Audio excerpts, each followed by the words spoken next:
వాడకాలు బండి పక్క పెట్టి పార్క్ చేసి వాడకాలు రాంగ్ రోడ్లో ఇంకా రోడ్డు మీద బండి ఒకటి తీసుకోండి.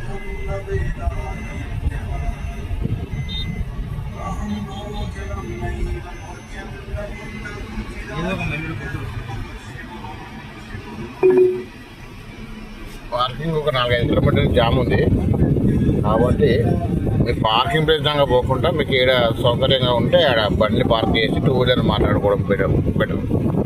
అది ఘాట్ దాకా త్రివేణి సంఘం దాకా తిప్పాలని చెప్పండి. కాదు ఒక్క 1.5 కిలోమీటర్ ఫోన్ తిప్పుతారు.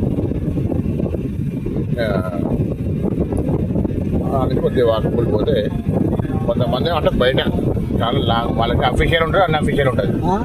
అట్లన్నట్టు అఫీషియల్ వాళ్ళే కొద్దిగా లోపల దాకా వెళ్ళగలుగుతారు. అన్ అఫీషియల్ వాళ్ళేమో కొద్దిగా దూరం 1.5 కిలోమీటర్ దూరంలో దింపుతారు వాళ్ళు. ఆ తర్వాత వాళ్ళ దగ్గర నెంబర్ తీసుకొని మళ్ళీ ఆడకే ఫోన్ చేసి వాళ్ళు కూడా వచ్చి పికప్ చేసుకొని మళ్ళీ మీ కార్ డ్రాప్ చేస్తాడు. మనిషికి బండికి 500 అడుగుతారు. బండికి 500 అంటే ఇద్దరు పోవచ్చు, కానీ 400 తీసుకుంటారు ఫైనల్. ఇద్దరు ఎక్కొచ్చు, వాళ్ళు ఒక డ్రైవరు, ఎంతమంది ఉంటే అట్లా పోవచ్చు అన్నట్టు. విఐపి పాస్ ఉంటే డైరెక్ట్ ఏమన్నా విఐపి రికమెండేషన్ ఉంటే వాళ్ళని బట్టి డైరెక్ట్ సంఘం దాకా కూడా పోవచ్చు కారు. పార్కింగ్ అంతా ఇక్కడ సంఘం వెళ్ళే రూట్లో అంత పార్కింగ్ జామ్ లేవు. మనకి పార్కింగ్ వచ్చే అసలు మెయిన్ పార్కింగ్ వచ్చే కాడ జామ్ ఉన్నాయి మొత్తం.